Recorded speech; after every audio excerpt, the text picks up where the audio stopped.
नमस्कार शेतकरी बंधूंनो, मी समाधान Kharat Yaganti agrotech private limited Hyderabad या कंपनीचा प्रतिनिधी आहे. आपण आज कासोद तालुका सिल्लोड जिल्हा छत्रपती संभाजीनगर येथे मक्का पिकाची पाहणी करता आलेलो आहे. तर शेतकरी भाऊ आपल्या सोबत आहेत, आपण त्यांच्याकडून जाणून घेऊया मक्का वाणाबद्दल. तर नमस्कार दादा. नमस्कार. तुमचं नाव सांगा. विठ्ठल शामराव शेळके, राहणार कासोड. Mobile number 86 68 41 44 34. बरं, कुठलं वाण लावलंय तुम्ही मक्याचं? भारतीय 45. बरं, भारतीय 45 वाण लावलंय. बरं, याची सुरुवातीची जर्मिनेशन उगवण क्षमता कशी होती? उगवण शक्ती चांगली आहे, काही अडचण नाही. आणि सुरुवातीला वाटत होतं मला समजा, पण मग कणूस तिचं भारी पडलं. आता सुरुवातीला मला डाऊट होता समजा, पण मग आता योग्य वाण म्हणजे मन समाधान झालं समजा. अच्छा, मग तुमचं समाधान झालं. कारण की आता नंतर समजा पूर्ण पक्वशीर झालं समजा हे. आता आपल्याला समाधानकारक आहे, आवरेज चांगलं निघल.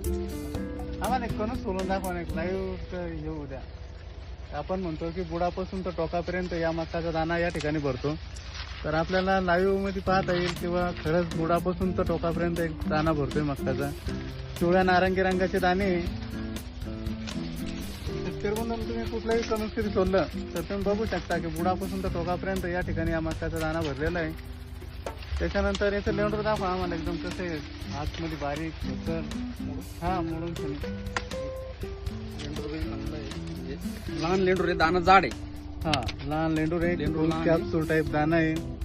त्याच्यानंतर आता तुम्ही तर बघताय की मक्का हे कणूस जे हे आता पूर्ण वाळलेल्या कंडिशन मध्ये आहे, पण याचा चारा हिरवागार आहे.